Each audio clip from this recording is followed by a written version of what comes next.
Haukiba June Kunmapanama de Contragilona by Hingda None District Manung Channel Leba, Marangching, Makwam Kulgi, Railway Station number Mauta Tareta, Anoba Achoba Ching Ningkhaiba Laikidaba Simbo, Tirakpa, Nasigatana, Namikuni Sure.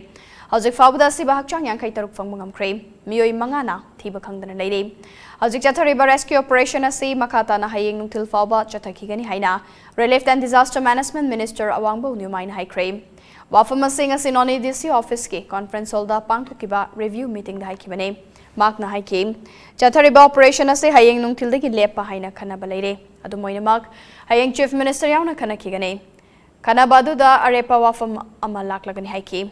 ICC Chairman MLA Deepu Gangmai, Additional Chief Secretary MH Khan, DC None H. Goite, SP None M. Gopaldas, ADC None S. Kapudang, Assam Rifles ki Brigadiers, Engineers from Railways ki Engineer Singh, SDRF, NDRF Tamade, CRPF Official Singh Sarugyakiba Mifamaduda, Marangching Laikidraba, Singh Imung Manungi, Chatter of Demands, Amaso, Kosinaki Adubo, Makatana, Chief Minister and Birenamadi Railway ki official yauna punna faminaraba matungda chap chabawari malawgani haibagi thazaba Minister na thamke.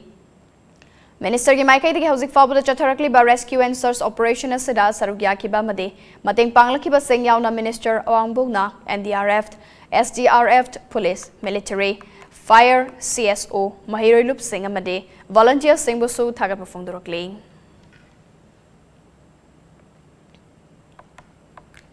They are giving all type of help. The army, they have been giving us a lot of encouragement and moral boost. The NDRF, they have been tirelessly rendering their service. In spite of this hardship, there's no complaint from anyone, especially from the NDRF. Actually, they have been working round the clock without any shift due to the shortage of manpower.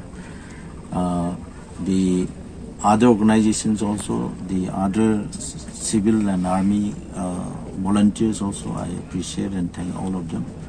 And I only wish and pray that this kind of calamity doesn't happen again in our area. I pray that let this be the last one that happens in our area.